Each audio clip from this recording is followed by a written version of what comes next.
Hello everyone, I'm Pastor Tamaka, Apostolic Believers of Christ International, YouTube channel. The program like is share, subscribe, and post notification bell for update every day the new videos. Thank you so much. God bless us all. Magandang umaga po sa lahat sa atin mga viewers, listeners. Dito po sa ating YouTube channel, sa Facebook. Naway ang kapayapaan at habag biyaya ng Diyos ay sumasa atin sa magitan ng ating Panginoon Hesus Kristo. Na ito po yung lingkod kay Kristo Jesus, Pastor Tumaka, Apostolic Believers for Christ International. Kapatid, sa oras na ito, una sa lahat ay magpasalamat tayo sa Panginoon sa kanyang kabutihan. Hindi po tayo pinabayaan ng Diyos mga kapatid. Patuloy po tayong ginagabayan ng Panginoon, lalo na po sa mga panahon na ito. Ay talaga mga kapatid, magulo na po, no? Ang sistema natin sa salimutan na ito. Marami na po mga pangyayari sa salimutan na nagbigay po sa atin ng babala, no? Para po na makapaghanda po tayo. Kasi alam ng Panginoon na hindi po magtatagal na siya talaga ay babalik. Kaya ang kaligtasan natin mas malapit na po kaysa bago po tayo nananampalataya. Kaya mga kapatid, ating ginagawa ngayon sa bawat araw, lulubin ng Diyos, ay makapag-post po tayo ng mga video dito po sa ating YouTube channel. So huwag natin kalimutan sa Facebook. So i-like and share lang po natin ang Facebook natin, Facebook page at saka Facebook account natin. Din sa YouTube, i-like and share lang po natin, din subscribe, din i-post natin ang notification bell. I-bell lang po natin para updated po tayo sa bawat araw sa mga palibagong video na ating ginagawa. At sa mga live natin mga kapatid na ating ginagawa sa bawat araw, lubin ng Diyos, kahit paano marami tayong matutunan. Hallelujah, sa ating bawat isa sa bawat araw na ating mga hinahangad na kaligtasan, na ito po ay turuan tayo ng Diyos, no? Kahit ano po mangyari na sa limutan, alam po natin na wala pong nangyari sa salimutan na mabuti at masama kung hindi galing sa bibig ng kataas-taasan Diyos.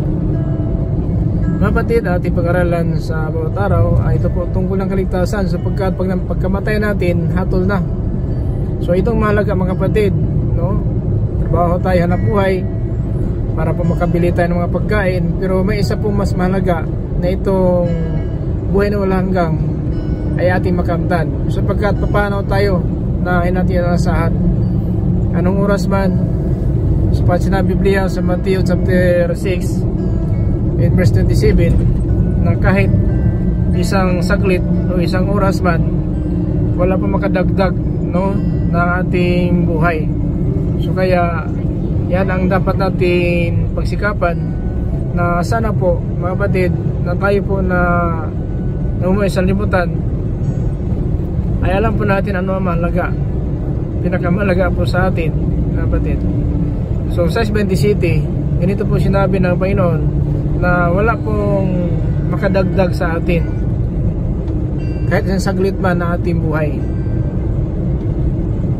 Sino sa inyo ang makakapagpahaba ng kanyang buhay ng kahit isang saglit sa pamamagitan ng pag-aalala? So wala talaga. Kahit mag-alala tayo, baka mamatay na ako mamaya, baka bukas pamatay na ako, baka mamatay ako ng sakit ko na ito, wala. Kahit anong gawin natin, wala makaragdag, hindi doktor ang makadagdag ng buhay natin, at hindi tayo makadagdag ng para bukas. Ngayon mga kapatid, natin alam, sapagkat ang ating buhay sa limutan na parang singaw, no?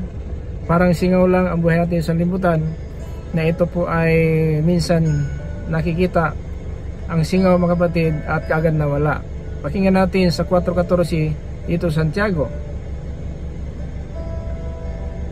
Sa katunayan, hindi nyo alam kung ano ang mangyayari sa inyo bukas, sapagkat ang buhay ay parang hamog, dalilitaw ng sandali at mawawala pagkatapos. So ganyan mga buhay natin mga kapatid. Kaya dahil ganyan pong buhay natin, so dapat alam natin kung sakaling man na tayo ay papanaw na sa salimutan na ito, alam po natin na ating papuntahan mga kapatid. Huwag tayong kumpiyansa. Kasi minsan mga kapatid, nakapokus tayo sa bagay na hindi po nakakaligtas na ating kaluluwa. Totoo nga, kailangan natin magtrabaho, maghanap buhay po tayo kasi kailangan natin kakain. Pero baka yan lang po ang ating pinahalagaan po. Itong ating pagharap sa hukuman, itong pag-alis sa libutan natin, kasi sinabi Biblia na pagkatapos tayo mamatay, hatol na po, no? Kaya yan po ating mas mahalaga sa atin, hindi lang sa mga bagay sa libutan na ito, na mayroon na mahalaga sa buhay natin ito, pero mas mayroon pang mahalaga, mga kapatid, kasi pagkatapos natin mamatay, hatol na. Sa Hebrews chapter 9:27, tinakda sa mga tao ang mamatay ng minsan, at pagkatapos nito'y ang paghuhukom ng Diyos. So diba? So dapat, yan po ang dapat natin malaman. Kasi totoo nga, marami tayong mga pinapangarap. Hindi man masamang mangarap, mga kapatid. Lahat naman tayo may pangarap. Pero kailangan talaga natin malaman kung ano ba ang mas malaga. Na mas malaga ang buhay natin na ito po ay hahantong sa walang hanggang. Kaya mamatay tayo ngayon sa libutan na ito, pagkatapos hatol na. So yan mga kapatid, dapat natin malaman na ito pala ang pinakamalaga, na sana mga kapatid, ang salita ng Diyos ay pagbigyan naman natin. Kasi kung puros na lang ating mga kapatid gusto-gustuhan ang nasusunod, yan po ang dahilan na mapahamak tayo. Papunta tayo sa lugar na hindi po natin hinahangad, hindi po natin inasahan. So mahirap nga maligtas ang matuwid mga kapatid. Pakinggan natin sa sa 1 Peter, no? Sa 1 Peter chapter 4, 17 to 18, no? Ito po sinabi po ni Apostol Pedro. Is chapter 4, 17, 18. Mating na ang panahong magsisimula na ang Diyos sa paghatol sa mga anak niya. Kung ito'y magsisimula sa atin na mga anak niya, ano kaya ang sasapitin ng mga hindi sumusunod sa magandang balita ng Diyos? So sapagkat dumating na ang panahon, magsimula na ang hatol na sa Diyos, magsimula na ang hatol ng Diyos sa mga anak niya. At kung ito ay magsimula sa atin ng mga anak niya, ano kaya ang sasapitin ng hindi sumunod na magandang balita ng Diyos?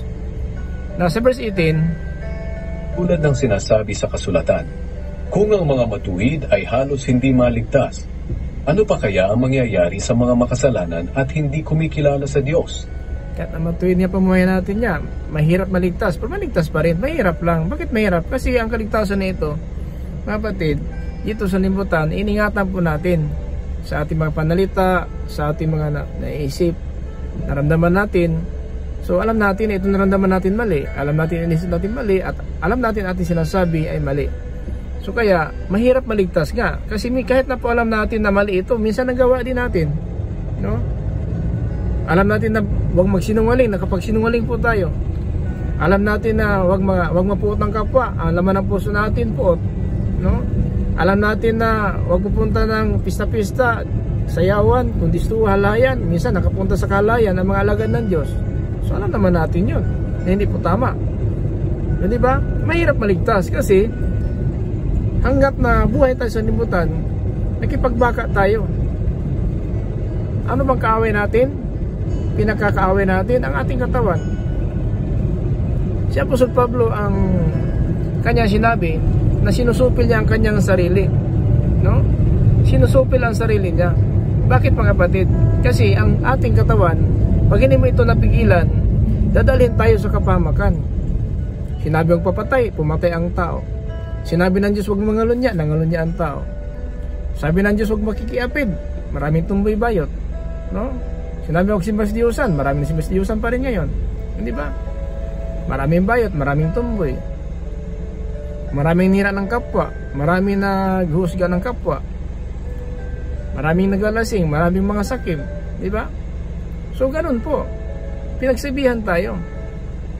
Kasi hindi po natin ma-perfect ating sarili na kakayahan. Ang Diyos po ang mag-perfect sa atin. Tinuturuan niya tayo para po tayo susunod sa turo niya, no? Anong kalaban ni Pablo? Ang kanyang sarili. Kahit na sabihin natin apostol siya, pero ang kanyang katawan, inuutosan siya ng hilig ng laman. Pakinggan natin 1 Corinthians chapter 9:27. Dinidisiplina ko ang aking katawan at sinusupil ko ang masasamang pagnanasa nito. Ayun ang kaaway natin.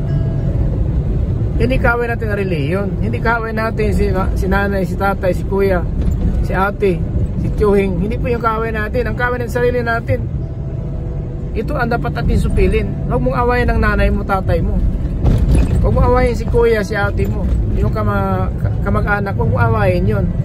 Awayin mo ang sarili mong katawan. Disiplinahin mo yan. Disiplina ka sa iba, pero ang iyong sarili mo yung disiplina. Ito ang kalaban ng San Pablo habang si apostol. Dinidisiplina ko ang aking katawan at sinusupil ko ang masasamang pagnanasa nito. Dahil baka pagkatapos kong ipangaral ang magandang balita sa iba, ay ako pa ang hindi makatanggap ng gantimpala mula sa Diyos. So yung mga kapatid, no, ang ating key verse sa Matthew 6:27, na kahit isang saglit, no, isang oras o isang minuto, mga kapatid, o isang linggo, isang buwan, isang taon, wala makadagdag ng ating buhay. Diyos lang po makadagdag ng buhay.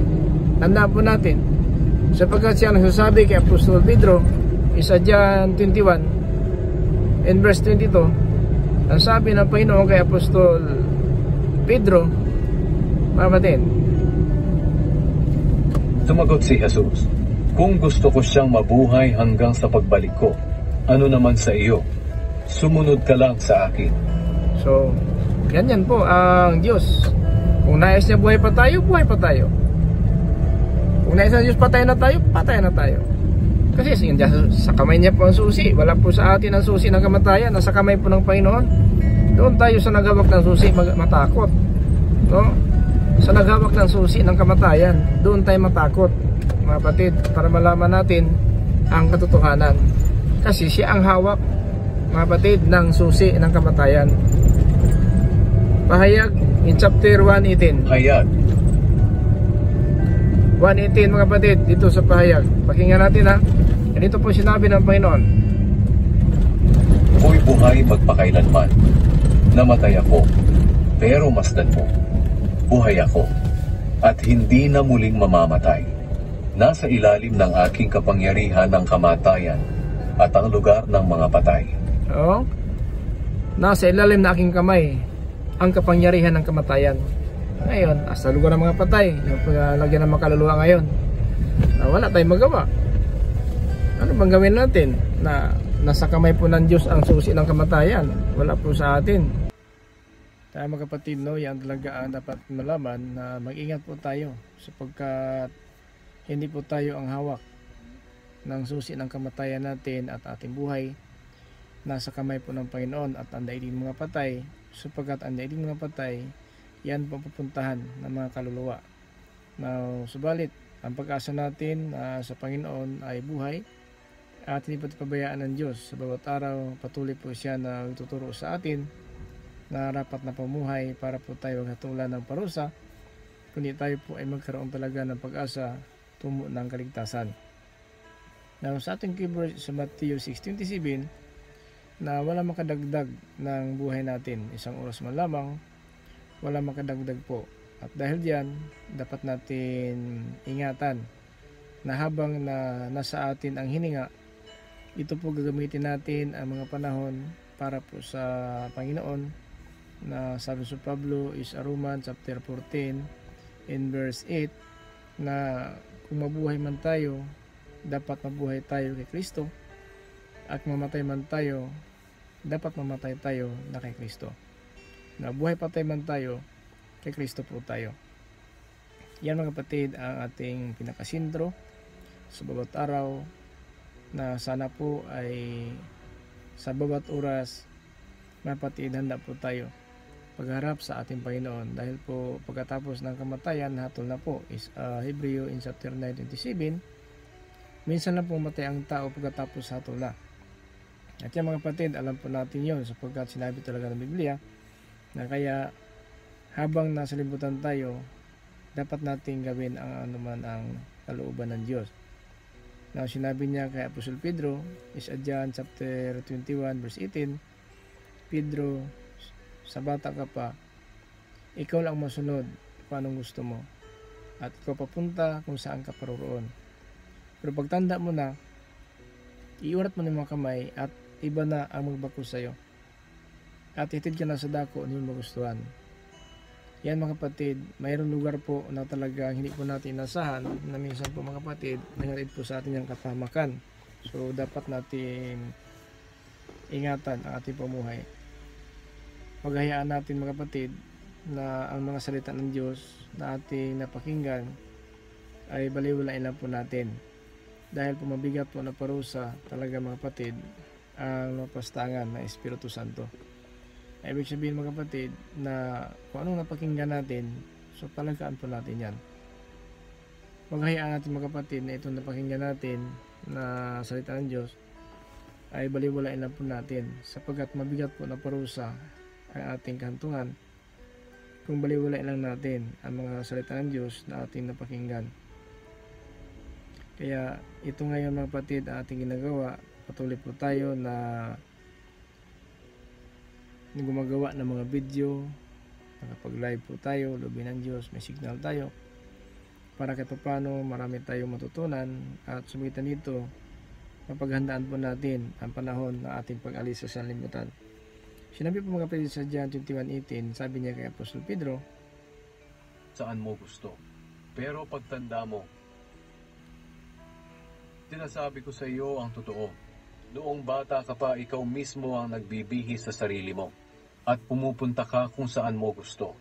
Pero pagtanda mo, iuunat mo ang mga kamay mo at iba na ang magbibihis sa iyo. At dadalhin ka sa lugar na hindi mo gusto. Wala naman siyang gusto ang tao papunta ng impyerno.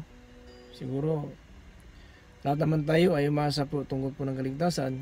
Pero mga kapatid, kung tayo lang po nasusunod, tayo lang po mga kapatid ang gumagawa ng sarili nating kapakanan, hindi po gumawa tayo ng kalooban ng Diyos, so mapahamak po tayo. Tandaan po natin hanggang sa mga araw na ito, tinuturuan tayo ng Panginoon sa rapat na pamuhay para wag po tayong mahatulan ng parusa. Pero pinakamalaga mga kapatid, na habang buhay tayo talaga ay dapat magsunurin sa Panginoon. Sundin po natin ang kanyang mga salita dahil po ang salita ng Diyos nagbigay po sa atin ang kaligtasan, buhay na walang hanggang. Sa Pilipos chapter 2 verse 16, ng salita ng Diyos ang nagbibigay sa atin ng buhay na walang hanggang. Kaya ito po ang pinakamahalaga po sa lahat ng bagay na ating nakamtan. Marami tayong mga pangarap sa buhay. Mga kapatid, hanggang lang po tayo sa pangarap. Dahil ang pangarap natin, natin alam kung makamtan pa natin yan. Dahil Diyos lang talaga nakaalam kung ano mangyari ng bukas sa buhay natin. Mapatid, ang buhay natin parang usok lamang na ito yung saglit na kita, kagad na wala. Kaya ang gagawin natin, maghanda palagi kung ano talaga ang nararapat. Now, una sa lahat, talikuran na po natin ang ating makasalanan at magbalik ulit tayo sa Panginoon para po tayo mapatawad at darating ang panahon na ipadala po niya ang ating Panginoon Kristo, ipadala ng Ama. Nito mga kapatid ay inaasahan po natin na sana po makakasama tayo sa kanyang pagpurito. Sa Gawa, Kabanata 3, Talata 11 hanggang po sa 20 po. Kaya ngayon kailangang magsisi na kayo at lumapit sa Diyos para patawarin niya ang inyong mga kasalanan at matanggap niyo ang bagong kalakasan mula sa Panginoon. Pagkatapos, ipapadala niya si Jesus, ang Kristo na itinalagan niya noon para sa inyo.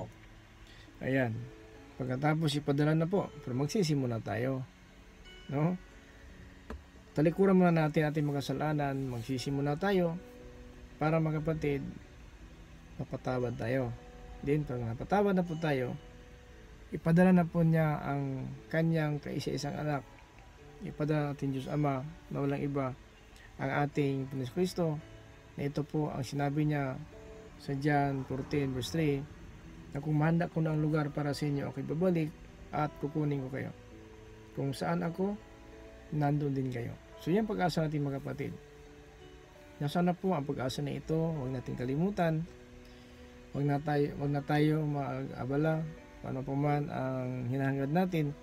Ang pag-abalahan natin na naman ang salita ng Diyos, sapagkat may lakas pa tayo, may hininga tayo, nagkapagtrabaho tayo, naghanap buhay tayo. Pero mga kapatid, baka makalimutan natin na itong kaluluwa natin na hindi mamatay, ito po ang harap mga kapatid sa hukuman, kasama ang bagong katawan na mula sa alabok. Kasi yung po ng Biblia na darating ang panahon, maririnig ang mga patay ang tinig ng Panginoon at mabubuhay ang mga patay. So yan mga kapatid, ating inasahan. Sana po makarating darating tayo dyan sa panahon na yan na makapunta tayo, makasama tayo sa Panginoon. Hindi ka darating tayo sa muling pagkabuhay, kaparusahan po ating kantungan. Huwag naman, no? So yan, pagsikapan natin na sana po hanggang sa mga araw na ito, alam po natin ang ating dapat pagsikapan, ang pagkain na maghahatid sa atin ng buhay na walang hanggang. Ito po ang salita ng Diyos na huwag kalimutan sa bawat araw, seconds, oras, minuto man, kailangan natin ang salita ng Diyos isagawa. Dahil pagkatapos ng kamatayan, hatol na. So mga kapatid, ang pinakadelikado na kung harap tayo sa hukuman ng Panginoon, kaparusahan pala ating kantungan. So sana po, huwag pahintulot ng Diyos, dali natin sa panalangin, sa bawat araw, at hindi po sa atin lang sarili, sa ating pamilya, sa lahat po na binabadala ng Diyos, isama natin sa dalangin. Yan po sinabi ni Apostol Pablo sa Ephesians chapter 6 verse 18, na manalangin kayo sa lahat ng oras at ipanalangin din natin ang mga binabadala ng Diyos. Sa mga kapatid, sa bawat araw talaga, lubin ng Diyos, dapat natin gawin yun. Ipanalangin natin ating mga kapatid sa pananampalataya, ating pamilya, na sana mga kapatid, magkaroon tayo ng pag-asa, tumo ng kaligtasan. Na hindi pa manuli ang lahat, no? Habang buhay tayo, may pag-asa pa. So kahit na kung hindi man tayo perfect, may pagkataon talaga magkamali tayo, may pagkataon talaga na iba po ang ating panalita, naramdaman, pag-iisip, minsan nagawa natin ang hindi sang-ayon sa Panginoon, pero dahil mabagin ang Diyos, so nandiyan na po ang kapatawaran na kanyang mga kapatid pinangaral sa salimutan na ito, na ang dugo ng Panginoon Kristo ang nagpapatawad na ating mga kasalanan. At dahil dyan mga kapatid, yan po ay sinampalataya natin na ang bautismo pala, yan ang nagpapatawad, so nagpabautismo tayo. Yun pala ang pagkakaisa ng kanyang dugo, ang bautismo. Kaya kailangan magpabautismo tayo, pero magsisi tayo muna bago magpabautismo. Ibig sabihin, talikuran muna natin ating mga kasalanan at magpabautismo tayo bilang tanda sa ating pagtalikod na ating mga kasalanan. At ito po hindi pag linis ng katawan, ng ating dumi ng katawan, kung ito po ay isang pangako na hindi po tayo gagawa ng hindi sang-ayon sa mata ng Diyos. Yan po sinabi ni Apostol Pedro mga kapatid, tandaan po natin na sinabi sa 1 Peter in chapter 3 in verse 21 na ito po sinabi niya mga kapatid na itong bautismo hindi lang po pag alis ng dumi na ating katawan.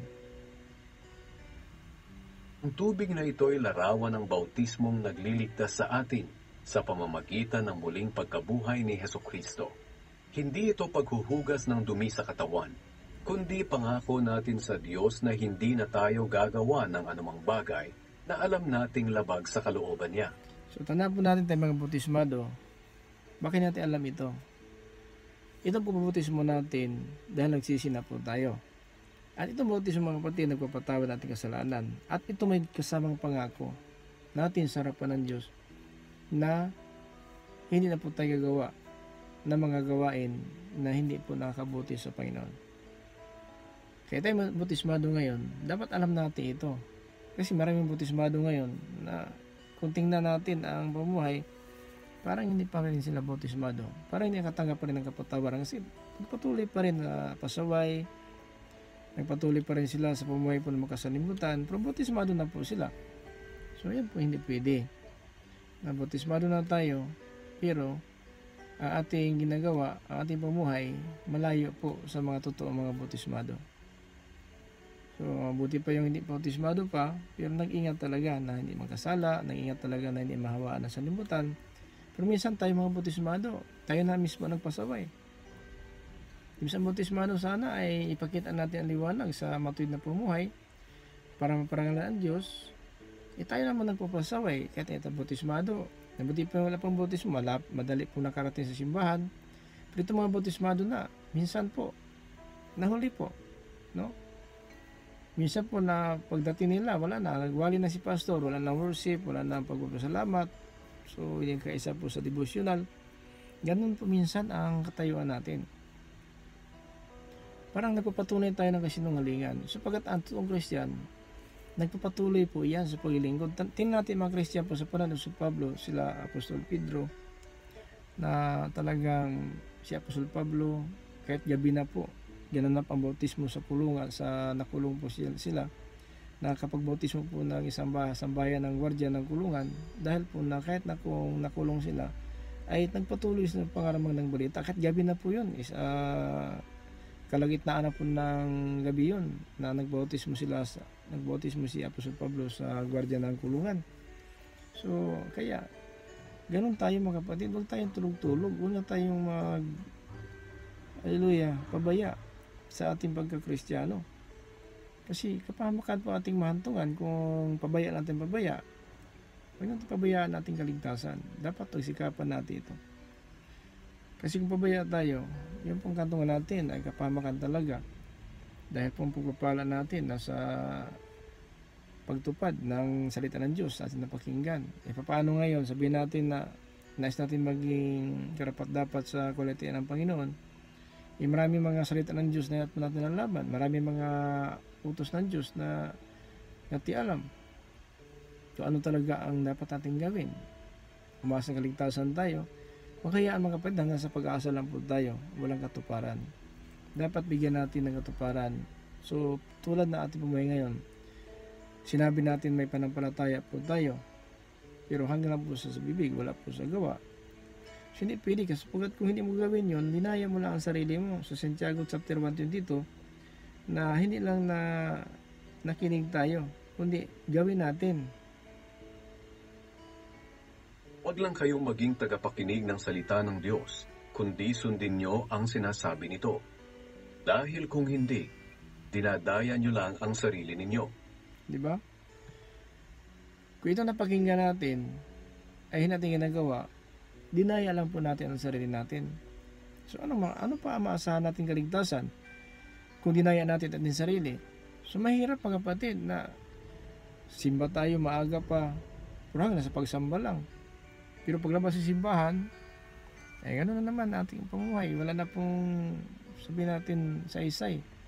Ang pagsamba naging walang saysay dahil po sa simbahan na nga, pero humilik pa at nagmaritis-maritis pa, nakatingin sa kaliwat kanan at ang isipan na sa labas.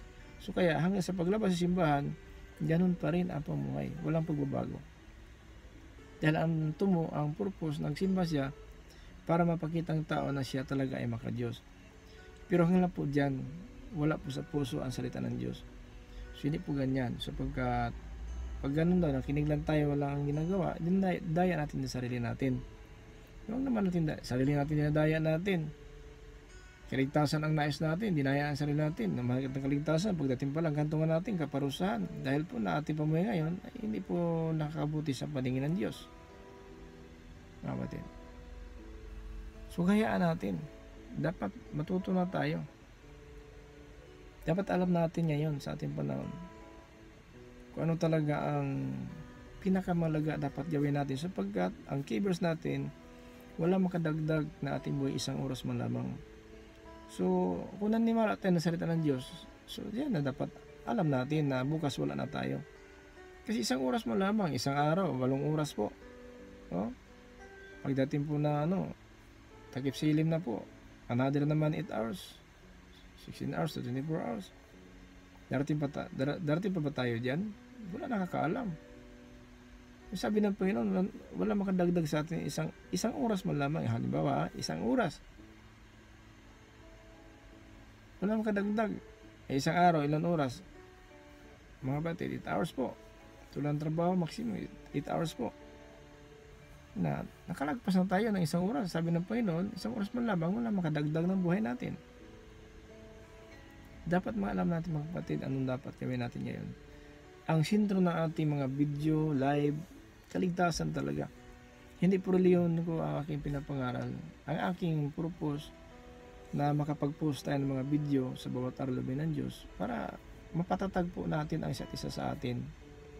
Para po magmanatili po tayo sa pag-asa na ito ng kaligtasan. Kung anong reliyon mo ngayon, ay yung reliyon yan. Ingatan mo lang ang reliyon mo. Kasi ang reliyon nasisira po sa pamumuhay ng tao. Tandaan po natin yan. Walang kapatid relihiyon na makaligtas.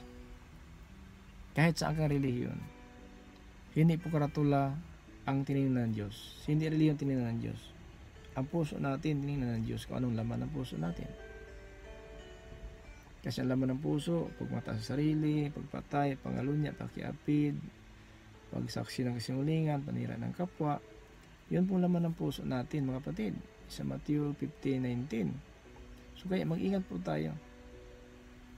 Huwag hayaan ito mo sa itang Diyos natin pinapangaral, masayang lang po ito. Bigyan natin ng pagkataon. Bigyan natin ito na puwang sa ating puso. Paano natin maisagawa itong utos ng Diyos natin na pakinggan. Ayaw ng Diyos talaga na mapahamak ang tao. Pero mapahamak talaga tayo kung tayo na po nasusunod, wala na po hindi pa tayo sumunod ang kalooban ng Diyos.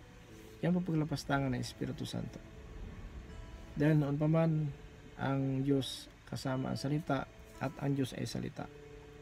O kaya, ngayon hanggang ngayon sa mga araw na ito, kapag tinakpil mo ang salita ng Diyos, hindi po si pastor, hindi si father, si basis ang tinakpil natin. Ang Diyos mismo.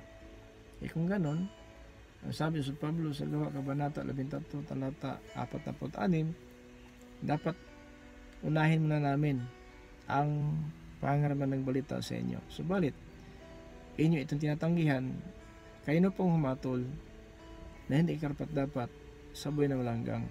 So yun na po, biblical po yan. At sinabi ko sa Gawa Kabanata 2, talata 26, na kung may papahamak man sa inyo, kasalaan nyo yan. Wala na akong pananagutan sa inyo. Kasi ang video na ito, live, ginawa po natin ito para maparating natin sa buong sanlibutan at pagkitan dito magkaisa po tayo sa pag-asa nito ng kaligtasan. Subalit, ang mga panahon natin ngayon, ginagamit din ng dyablo, kukulang tayo sa mga pinansyal, minsan po nakapokus tayo sa trabaho, pero ang Panginoon po, nabaliwala na po natin. So hindi pwede, unahin muna ang pagganap ng kaharian, ang pagiging matuwid na mula sa Diyos, at lahat ng bagay ibigay po sa atin. Sa Matthew chapter 6 verse 33. Unahin muna ang paghanap ng kaharian at pagiging matuwid na mula sa Diyos. Lahat ng bagay na ating hinangad, ibigay po ng Diyos yan. Hindi po tayo pagkaitan ng Diyos sapagkat mabagay niya ang Diyos. Pero huwag natin abuso ng kahabagin ng Diyos, ang pagkakumbaba ng Diyos sapagkat nagpakumbaba at nagtitiis ang Diyos na sana makakamit tayo ng pagsisi at tumalikod tayo sa masamang pamuhay. Yun pong plano ng Diyos sa atin mga kapatid. Kaya kung ang plano natin ay labag sa Diyos, so pahamak tayo. Tandaan po natin na kahit sino man may kapangyarihan sa lupa, may pira ka man, ano man ang ating katagayan sa lupa na ito, walang makadagdag ng buhay natin isang oras man lang, mga kapatid. Yan ang bigyan natin ng pagkataon sa ating puso at isipan na sana sa salita ng Diyos ay ating isagawa, dahil po yun po ay may kapalit po. Kapag sundin natin ayon po sa Matthew 7:21, hindi lahat ng tumawag sa akin Panginoon, Panginoon ay makapasok sa kanilang langit, kundi tumutupad lang ng kalooban ng aking Ama na sa langit. So kinikinig lang po tayo sa linggo, paglabas sa simbahan, iba naman ang ating ginagawa. Hindi ka nagpuri tayo sa Panginoon sa linggo, paglabas sa simbahan, nagpupuot naman tayo sa ating kapwa. Hindi pwede mga kapatid, sa isang daanan na bukal, dumadaan ang alat at ang tabang. Hindi po pwede. Kasi yan lang po ang pinaka sintro. Ibig sabihin na gawa ka ng kabutihan, gawa ka ng kasamaan. No, hindi pwede yun. Kabutihan lang talaga. Huwag mong nagdagan ng masama ang iyong kabutihan. Yun po ang pamuhay po na walang kasiguruan. Dapat matuwid na pamuhay. Sunod lang po tayo sa direksyon ng Biblia. Kasi ito po ang nabigay sa atin ng kalayaan, ang katotohanan, galing po sa salita ng ating Panginoon Kristo. Kaya mga kapatid, ang pinakadelikado po kung manalig man tayo sa Panginoon na wala tayong ginagawa, wala tayong maasahan tungo ng kaligtasan. Sana mga kapatid, nagdagdag po ito sa ating kalaman, itong salita ng Diyos na ating pinapangaral ngayon. Ang keywords natin is sa Mateo chapter 6:27. Wala makadagdag ng ating buhay, isang oras man lamang. Dahil diyan, handa lang tayo palagi. Ano man ang mangyari sa limutan, patuloy lang po tayo sa panampalataya. Kailangan magsisi na tayo sa ating mga kasalanan, magpabautismo tayo, ang ating bawat isa sa pangalan ni Kristo, upang mapatawad na tayo sa ating mga kasalanan at tatanggapin natin ang pagkaloob ng Espiritu Santo. Yan mga kapatid sa Biblia, mga kapatid, tandaan po natin yan. Magsisi, tanggapin ang kapatawaran, at dahil diyan, buhay ang pag-asa natin, at ingatan natin na habang namumuhay tayo sa limutan, hindi po tayo mahawaan. Ugali na sa limutan, gawain na sa limutan, kasi lahat ng bagay sa limutan mawala. Para sumunod ng kalooban ng Diyos, matili magpakailanman. Matid verse John, chapter 2, and verse 17. Yan mga kapatid, no? Salamat po sa lahat ng viewers natin, listeners, dito po sa YouTube channel. Sa lahat ng ating mga taga-subaybay, sa oras nito, ang kapayapaan, habag, biyan ng Diyos na may ating makamtan, sumagitan ng ating Panginoon Kristo. Ito po yung lingkod, Pastor Maka, Apostolic, Believers of Christ International, Sinan to us. Grace, mercy, and peace be with us, Jesus Christ. Amen.